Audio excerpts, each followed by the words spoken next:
Chers amis, bonsoir. Pessah Kasher Vesameach. On va essayer de parler un petit peu de Pessah et on va essayer de parler des 4 fils dont nous parle la Haggadah d'après Rabbi Nachman, l'écouté Moharan, Torah Lamed Vav. Rabbi Nachman va nous expliquer une question où je n'ai pas trouvé la réponse ailleurs, à savoir, qui sont ces 4 fils? Si ces 4 fils ont un père, qui est leur père? Il est écrit Arba Banim Divra à Torah. La Torah nous parle de 4 fils et je n'ai pas trouvé dans la Torah qui sont ces 4 fils. Seulement ici, chez Rabbi Nachman. Donc, pour nous expliquer un petit peu la valeur et la profondeur des 4 fils, il va faire un parallèle avec le chiffre 4, le Dalet, et va nous expliquer quelle est la corrélation, pourquoi ils sont 4, et que représente véritablement ce chiffre 4.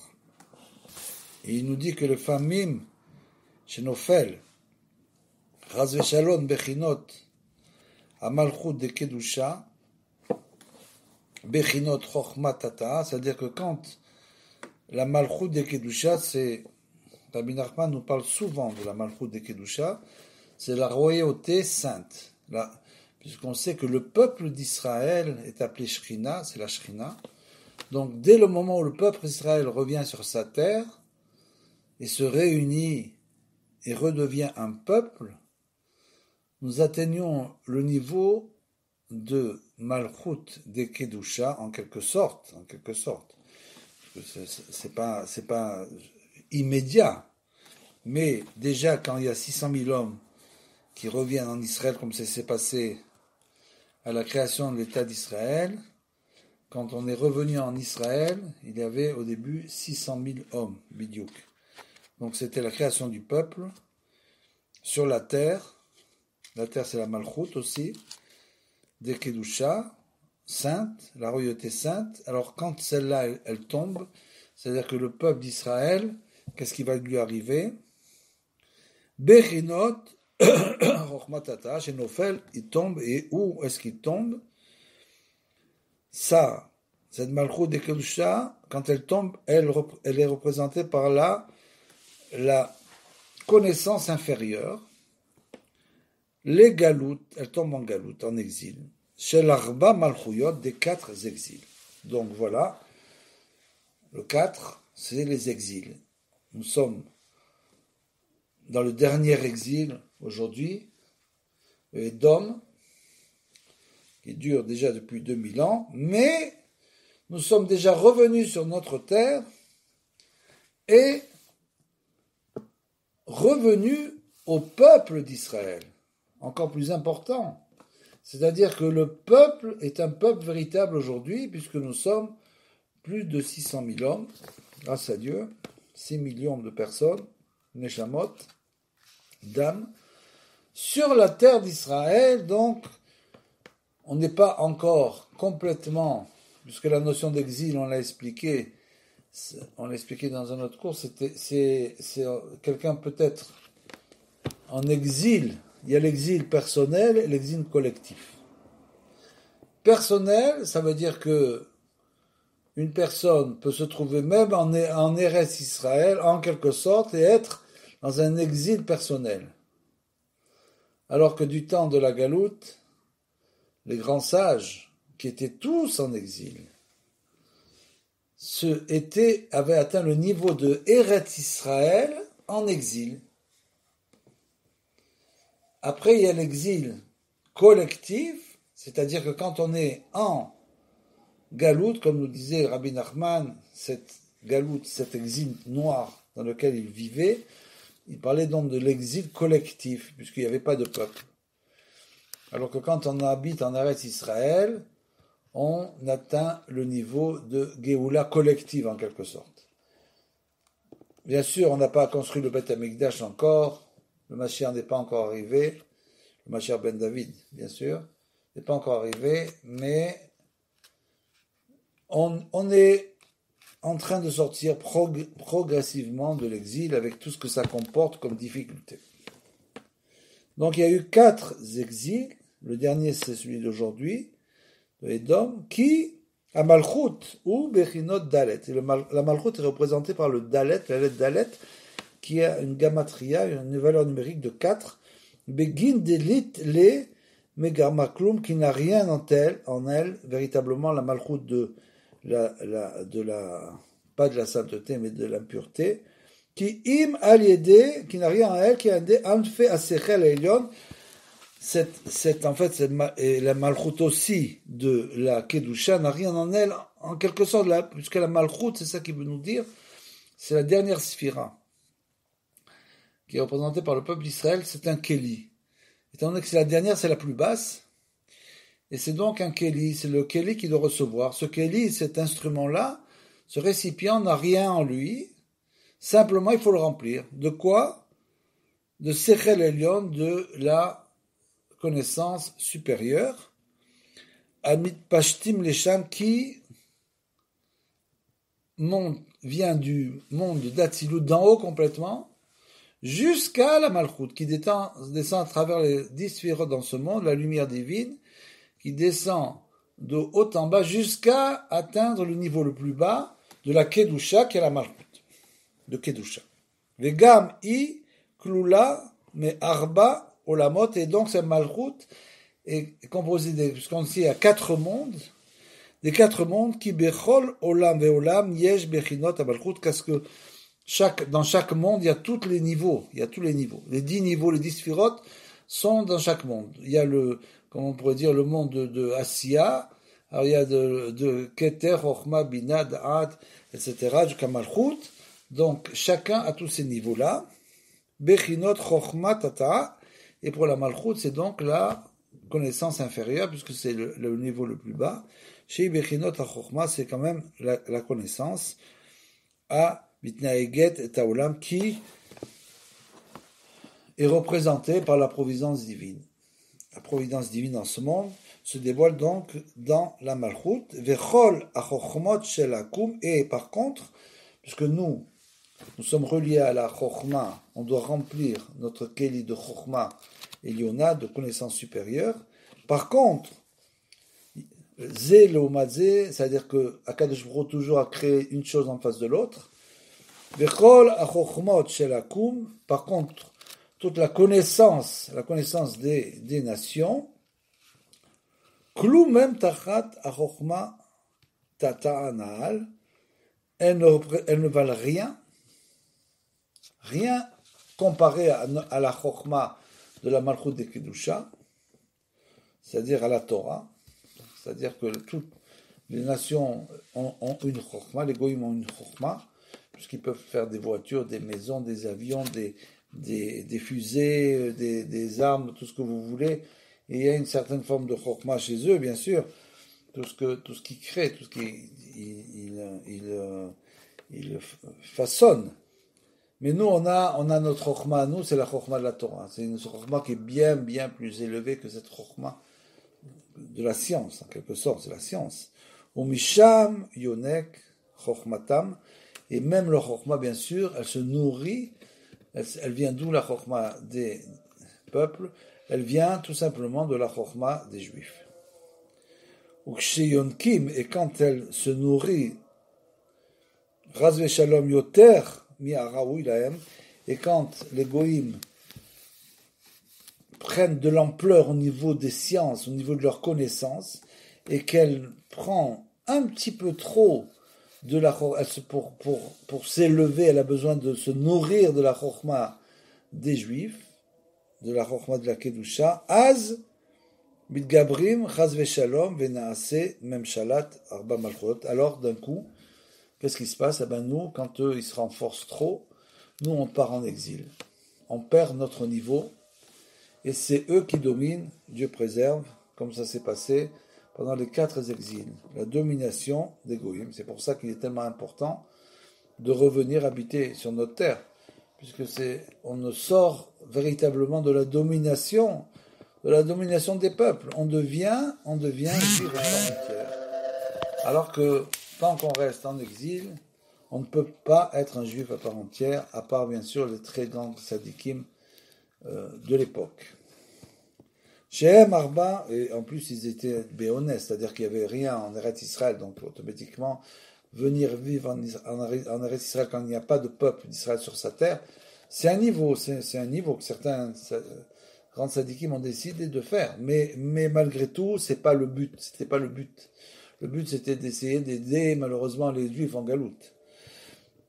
Quand on était en galoute. Vena assez même Shala, Barba, Machot, et ça donc la domination des quatre exils, Shehem, Arba, Galouyot, chez les quatre exils et peuples.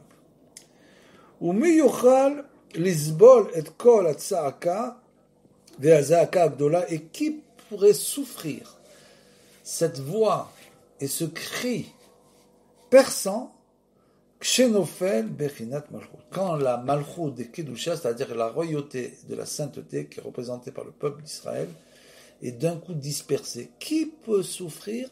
Puisque le peuple d'Israël c'est la Shrina, et la Shrina en exil, il y a des textes qui expliquent que la Shrina est en exil, et la Shrina pleure en exil, elle pleure d'avoir perdu son peuple et sa terre.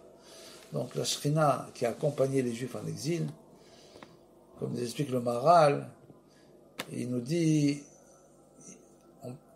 est-ce que la Shrina est plus en Eretz Israël ou en exil? Alors lui, il dit justement que la Shrina est plus en exil qu'en Eretz Israël. Pourquoi?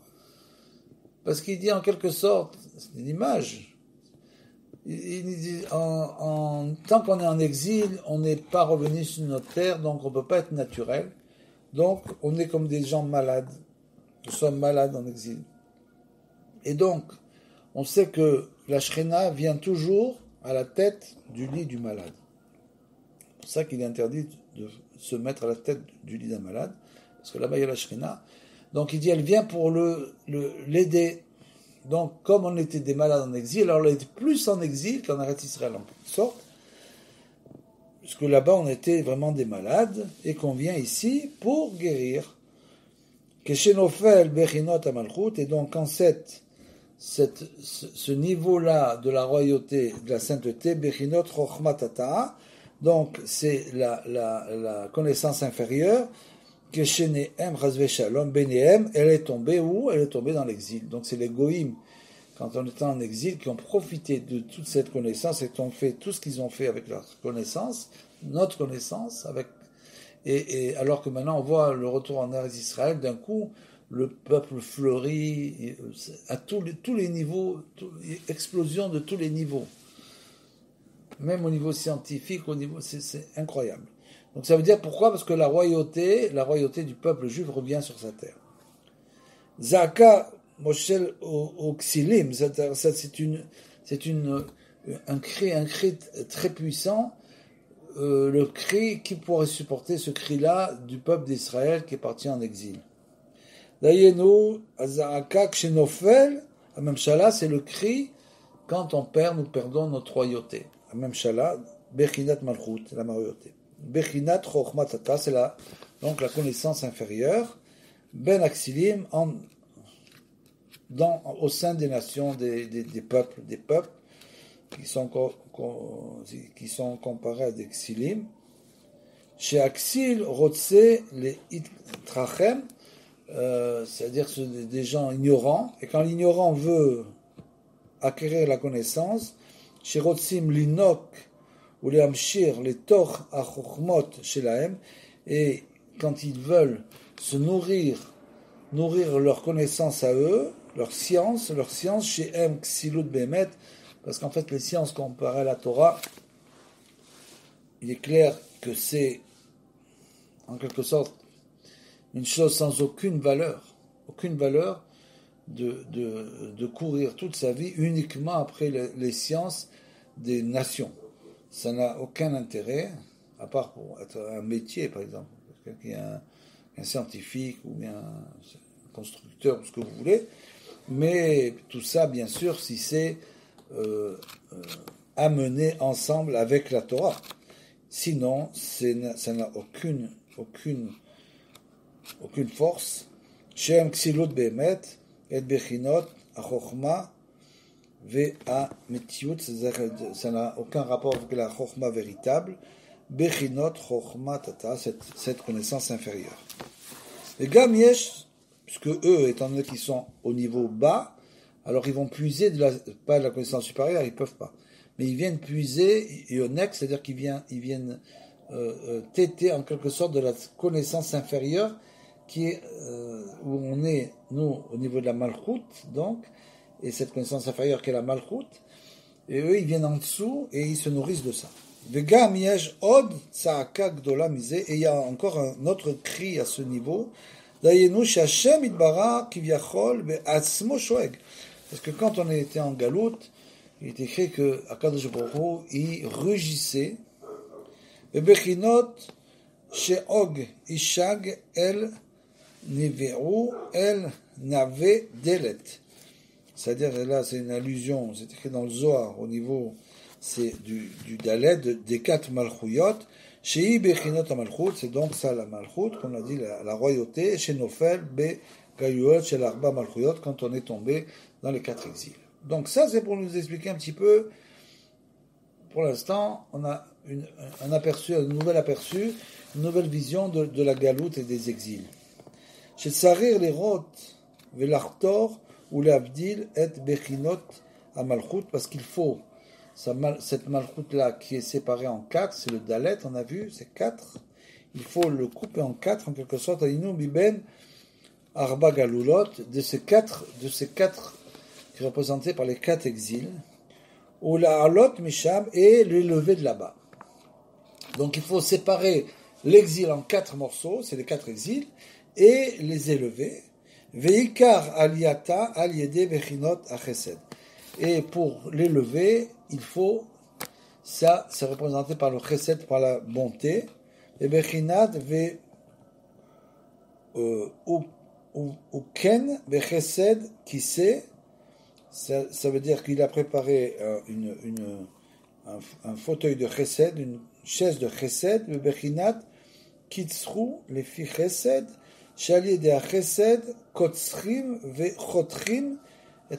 On peut séparer ce dalet uniquement, on va le voir pourquoi, grâce au chesed, à la bienfaisance, bechinat à malchut, pour arriver à la malchut,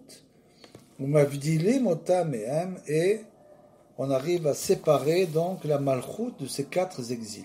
Puisque quand on était en exil, c'était eux qui dominaient, donc on avait perdu la malchoute, on avait perdu la royauté. C'est tout ce que veut nous dire Rabbi Nachman. Il veut nous dire que l'exil, c'est la perte de royauté, de la royauté du peuple juif, qui doit être, puisqu'on est représenté par malchoute, la royauté, qui doit dominer d'une certaine manière, et qui va donc l'élever au niveau du Or Apanim, c'est-à-dire au niveau de la lumière de la face. Donc nous avons dit que pour élever cette malchoute, cette royauté, cette connaissance, pour l'élever, on a besoin du chesed, de la bonté, de la bienfaisance. Et qui c'est qui représentait cette bienfaisance? C'était bien sûr la bonté. Le premier, ça a été bien sûr Abraham. Alken Abraham aya isha chesed, et c'est pour ça qu'Abraham était un homme de chesed, de bonté, ve'aya mishtadel tamid la'asot chesed, et il essayait de toujours recevoir des invités, comme on l'a vu, de faire des guérim, des convertis. Toute sa vie, il a passé à faire de la bonté, qu'aider la halot. Pourquoi il a fait ça? C'était pas une chose simple.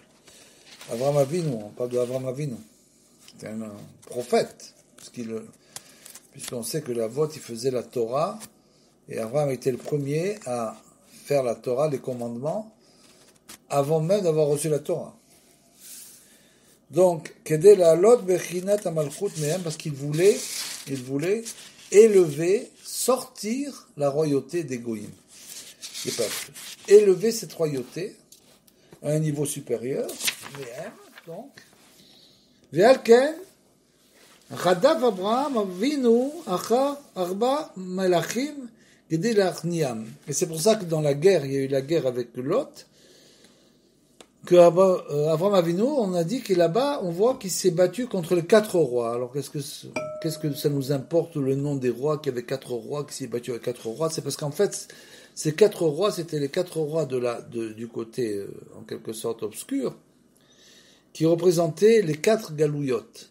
Donc il a essayé d'annuler les 4 exils, qui représentaient les 4 exils.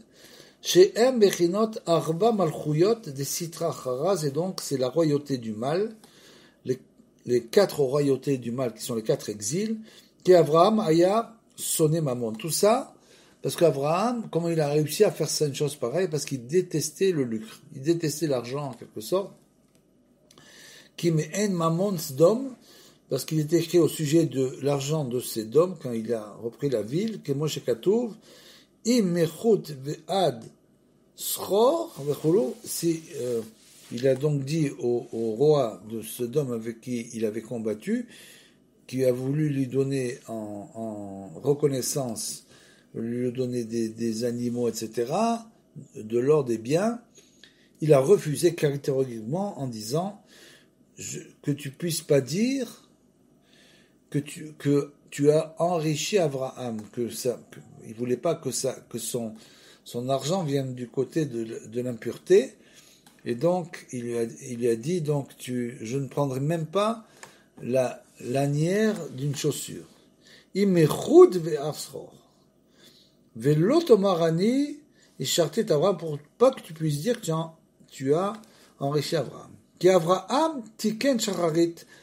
Donc maintenant on va arriver aux 4 fils, tout ça, pour nous faire comprendre qu'il y a une corrélation entre les 4 exils et les 4 fils. Qui, en quelque sorte, Abraham Tiken Shacharit, il a réparé, on sait que c'est lui qui a instauré la prière de Shacharit, c'est-à-dire la prière du matin. On sait que Israq a instauré la prière de l'après-midi et Yaakov a instauré la prière du soir. Donc Abraham, il a instauré la Tiken Shacharit, Bechinat Shacharut. C'était le moment de l'aube, c'est-à-dire la noirceur. C'est le moment où on n'arrive pas à distinguer exactement ce qui se passe dehors, c'est encore l'aube. Chez Bechinat Asechel Atarton, ce qui correspond à l'intelligence inférieure. Bechinat Chochmatata, cette connaissance inférieure. Chez Bechinat Shacharut, qui est en fait une connaissance qui n'est pas suffisamment dévoilée, éclairante. C'est une connaissance qui est assez sombre. Chez Zochim Letaken Bechinat Zot, par contre, quand on a réussi à réparer cette connaissance inférieure, on a dit qu'on l'extrait des 4 exils, on l'extrait des peuples en accédant à la malchoute des Kedusha, la royauté véritable du peuple qui revient sur sa terre en quelque sorte. Chez Zoché Netaken Bechinat Zot, Aliede Soné Betsa, comment on peut faire ça quand on déteste le lucre, quand on déteste l'argent? Le seul moyen donc, c'est pour ça d'ailleurs on peut faire une petite corrélation. Sur ce que je dis, ça n'implique que moi, parce qu'il y a des choses que c'est peut-être pas la Kavanah de Rabbi Nachman. Maintenant, je ne connais pas du tout les Kavanot de Rabbi Nachman, j'essaie de comprendre. Donc, c'est sûr que, par exemple, il y a beaucoup de gens qui ne montent pas en Israël. Pourquoi? Parce que ici, la parnassa est plus difficile. Donc, ils vont dire, pourquoi je perds ma parnassa en Rouslaretz si je vais monter là-bas et j'aurai plus de difficultés à avoir une parnassa. Donc, pour monter en Israël, il faut faire un petit peu un bitoul, une annulation de soi-même et dire qu'on se met sous la providence divine dans l'Ashgachat Hashem. Et que lui, il nous donnera la parnassa qu'on mérite en Eretz Israël. C'est peut-être pas la même qu'on mérite en Slaretz, mais c'est un autre niveau. Les Alken Yatsa, et donc c'est pour ça qu'Avraham Avinu, pour combattre, pour que cette royauté du mal, il a dû annuler complètement ces Ta'avot Mammon, c'est-à-dire l'attrait de l'argent, Ve'alken yatsa ve'Avraham, et donc c'est pour cela, grâce à ça, de qui est sorti Abraham? Et là, Rabbi Nachman nous dit, Yatsa mi Avraham, Yitzhak ve'Ishmael, Yaakov ve'Esav. Il est sorti d'Abraham 4 fils. 4 fils qui sont Yitzhak ve'Ishmael, Yaakov ve'Esav. Shem bechinat keneged arba banim, et la Torah nous parle de 4 fils, ben les voilà les 4 fils. Les 4 fils dont nous parle la Torah, les arba banim, d'Ivra Torah. Echad, donc il y en a un qui est Chacham, comme c'est marqué là-bas dans la Haggadah, Echad Racha, un qui est un mécréant, Echad Tam, un simple, Echad Sheno Yodea Lishol, et un qui ne sait pas poser des questions. She'em Keneged Arba Malchuyot de Bekedusha, et c'est représenté en quelque sorte par les 4 exils, les 4 royautés de la Kedusha, puisqu'il y a 4 exils, 4 royautés du mal, et après il y a 4 royautés en quelque sorte de la Kedusha, la sainteté, qui adora, comme c'est écrit dans la Gemara.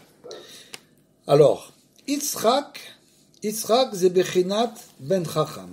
Yitzhak, il représente, parce que on va essayer de savoir maintenant qui est qui. Dans les 4 fils qui sont marqués dans la Torah, on l'a dit, qui représente qui. Donc Yitzhak, c'est le Ben Chacham, c'est le fils intelligent qui a la connaissance. Qui Yitzhak al-Shem Atzchok la Simcha. Car Yitzhak, il a été appelé par ce nom-là à cause du tzchok, de la simcha, de la joie et du tzchok et du rire. Bechinat ben Chacham Ismar Av. Comme il est écrit dans Mishlei de Shlomo HaMelech, il est écrit là-bas que le ben Chacham, que le fils intelligent, Ismar Av. Le fils intelligent, il réjouit. Là-bas, il est écrit que le fils intelligent, il réjouit son père. Là-bas, c'est écrit comme ça. Donc, c'est Yitzhak. Esav, ou Ben Racha, c'est écrit que Esav était un mécréant, c'est bien connu dans la Torah, il n'y a même pas besoin de pasouk là-dessus. Esav est donc le mécréant, c'est-à-dire Esav qui correspond à Édom, aux nations. Yaakov ou Ben Tam, le fils simple, c'était Yaakov. Simple, c'est pas dans le mot simple. C'est beaucoup plus profond que ça. Le tam, tmimut. Rabbi Nachman nous explique que la tmimut, bepshitut, c'est le niveau le plus élevé qui existe. Le niveau au-dessus de la connaissance. Le niveau de tmimut est un niveau qui est au-dessus pour arriver à ce niveau-là, il faut annuler la connaissance, justement. Arriver à annuler la connaissance. Donc c'est représenté par Yaakov ou Ben Tam. Comme il est écrit, comme j'ai Katouv, Yaakov Ishtam Yoshev Olim. Yaakov était un homme simple, en quelque sorte, qui s'asseyait dans les tentes et qui étudiait la Torah. Ça ne veut pas dire que tous les gens qui étudient la Torah sont tam. Tmimut atteignent la tmimut. C'est tout à fait le contraire. C'est-à-dire que pour atteindre la tmimut, il faut avoir la connaissance et il faut après l'annuler. C'est le niveau le plus élevé. Ve Ishmael, ou Bechinat ben Sheno Yodea Lishol. Et Ishmael est représenté par le fils qui ne sait pas poser de questions. C'est le 4e fils de la Torah. Qui Ishmael a sa tchouva. Quand il écrit Rashi, il écrit là-bas que Ishmael il a fait tchouva.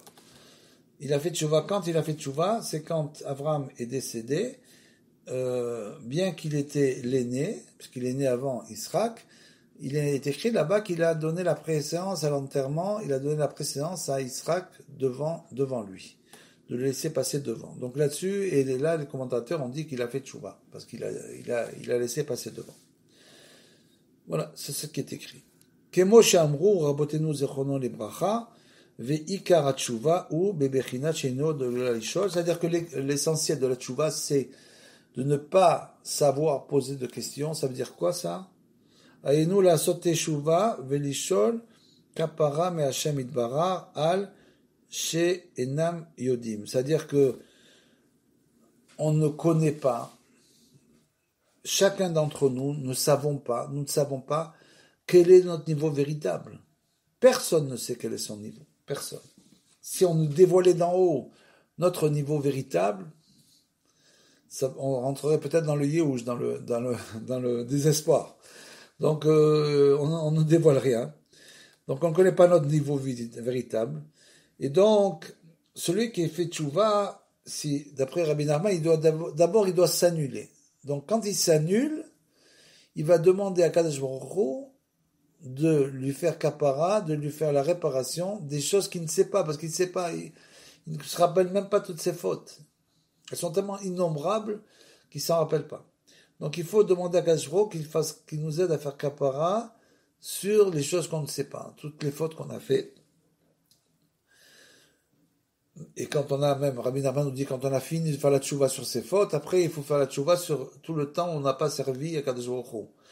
Donc, la tchouva, c'est un processus qui est long, et on doit demander sans Kadosh Baruch Hu de nous aider à faire donc la réparation des choses qu'on ne sait pas. Donc, il faut s'annuler.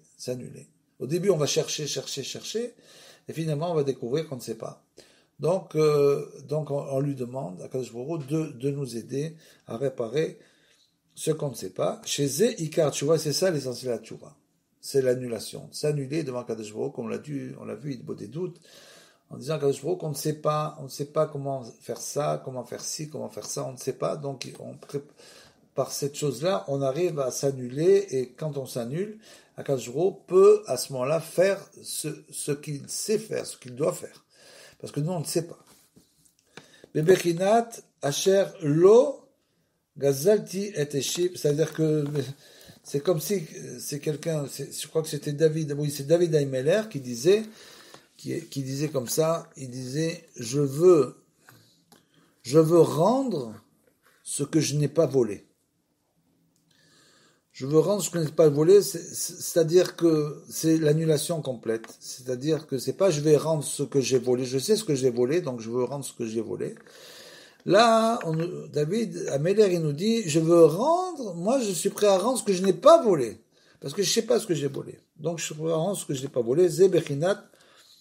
Et donc tout ça, c'est Abraham Avinu, les 4 fils. Alors, où c'est écrit que Abraham, est-ce que nous avons une sorte de preuve? Vous savez que, comme Rabbeinu, toute cette Torah, tous les Koutei Moharan a été écrit entièrement du début à la fin en roi Kodesh. Chaque mot a été écrit avec l'Esprit Saint. Il nous a même dit qu'il y a même des paragraphes qu'il a écrits alors que son âme était sortie de son corps. Donc c'est entièrement écrit et il nous dit que celui qui étudie les Koutei Moharan peut même arriver à connaître le futur. C'est un livre d'une sainteté extraordinaire pour notre génération, et donc chaque fois qu'il termine une Torah, il donne toujours des gamatriotes ou des notaricons, c'est-à-dire des lettres dans un mot qu'il explique pour finir d'expliquer ce qu'il vient de nous dire. Et là, où est-ce il a trouvé le notaricon, c'est-à-dire les lettres qui correspondent à ça et qui sont reliées à Abraham? C'est simplement qu'on l'a dit, qu'Abraham, il a créé en quelque sorte la tfila du matin, de Shacharit. Tiken Shacharit, c'est la tfila du matin, et Shacharit, c'est constitué par les lettres. Le Shin, c'est le She'eno Yoda Lishol, le Chet, c'est le Chacham, le Resh, c'est le Racha, et le Tav, c'est le Tam. Donc ici, on a les 4 fils, Yodea, Shehem, Bechinat, Arba, Malchuyot, et ça correspond aux 4 royautés, Kenaal, de la sainteté, 4 royautés de la sainteté, Malchuyot, Kenaal, Vezé, et ça, chez Yassaf, Shmuel et Hagag. Alors, où est-ce qu'on sait qu'il y a dans la Torah où c'est écrit que l'on doit en quelque sorte combattre les 4 exils? C'est que quand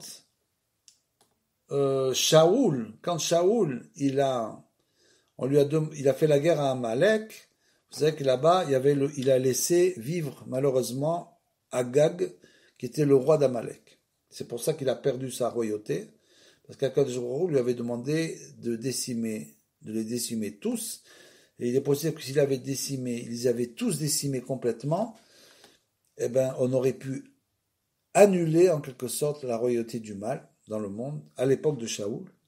Comme il n'a pas obéi, il a laissé vivre Agag, qui était prisonnier, mais avec sa femme, et on sait que sa femme, par la suite, est tombée enceinte, et de tout ça est sorti Aman Aracha. Donc vous voyez, qui c'est qui est venu faire la réparation? C'était le prophète Shmuel, qui a attrapé donc Agag, qui Agag au klalut de Arba Malchuyot Israchara. Il correspond, Amalek correspond aux 4 exils du mal, à 4 royautés du mal, qui est Moshe Katouv, Reshit Goïm, Amalek, comme il écrit, le début du peuple, le début des peuples, c'est Amalek. Vezé par Rashi, chez Rashi, il explique là-bas, chez Yassaf, Chatro le Arba, il a coupé Agag en 4 morceaux, à cause de ça. Il voulait faire, Shmuel le Tikkun, la réparation de ce qui venait de se passer avec Shaoul. Ayenu, chez Khatar, Evdil et Adalet, il a coupé donc le Dalet, le 4, le Dalet, chez Bechinot Malchut de Kedusha, chez lui, il correspond, le Dalet à la Malchut, à la royauté de la sainteté, des Letle Garma Kloum, c'est-à-dire qu'il n'a rien en elle. Comme on l'a dit, la royauté, la Malchut de Kedusha, c'est un Keli qui est comme un bitou, une annulation. C'est le Keli, comme ça, Akadosh peut venir poser sa shrina dans ce Keli-là.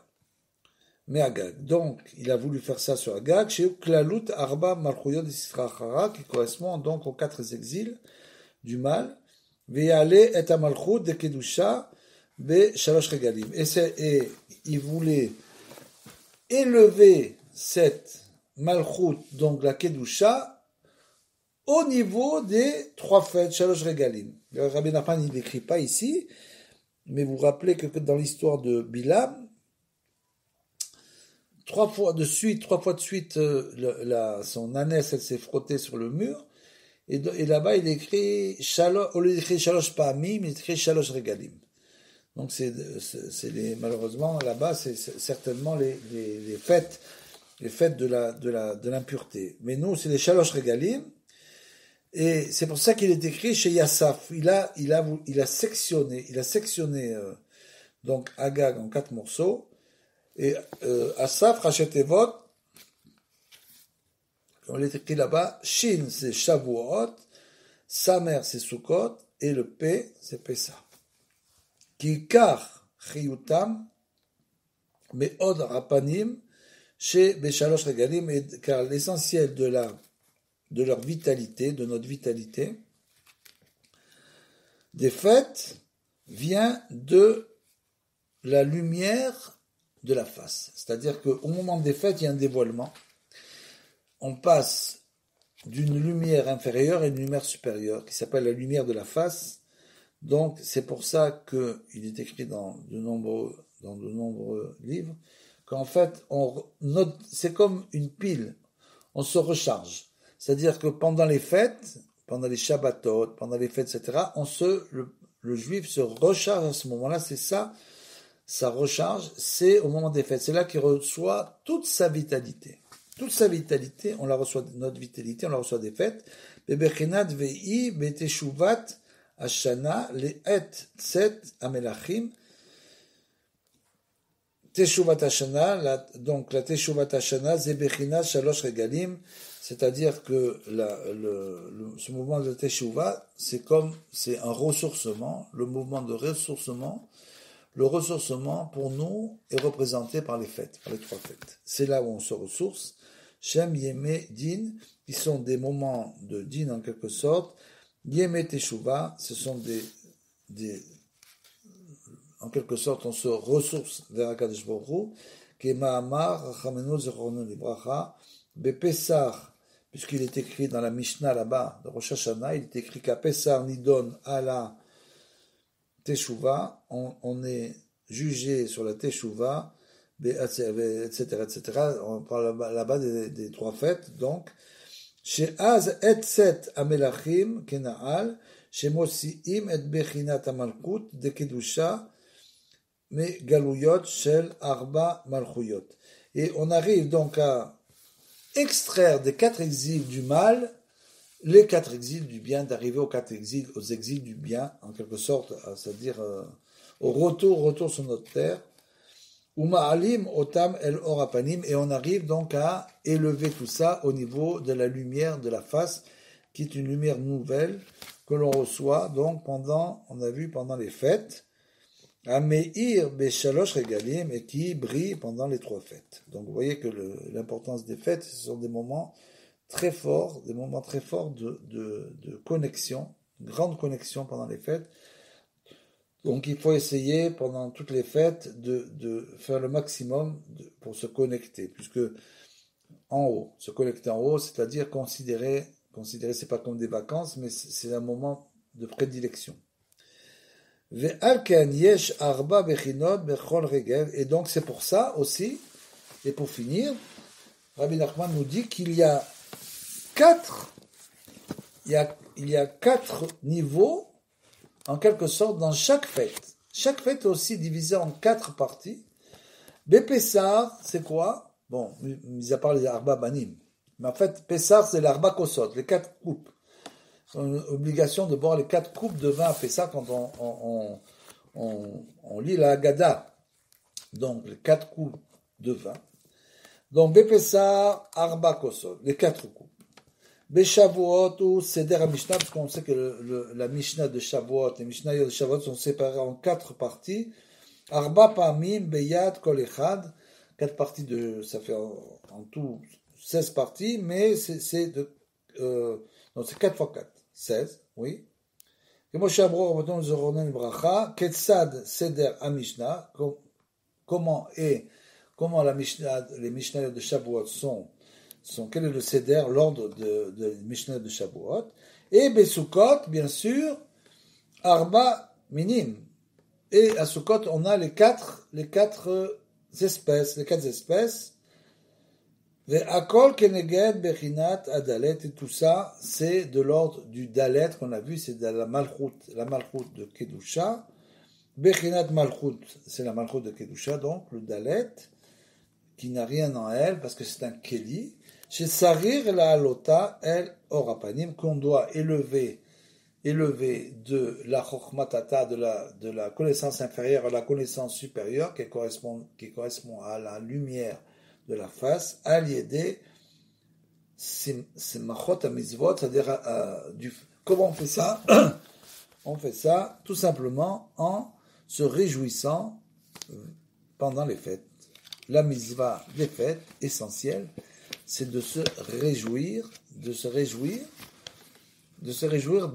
justement de se trouver dans ce moment-là de prédilection, ce moment-là des fêtes, qui est un moment joyeux, chez Nidkapsim, les Tor Regalim, que finalement on va se réunir tous, mais là il parle de cette lumière, et cette simcha qu'on ressent dans les fêtes, elle vient justement au moment des fêtes, elle rentre avec la fête. Pessah, Kasher, Vesamea, Lekula.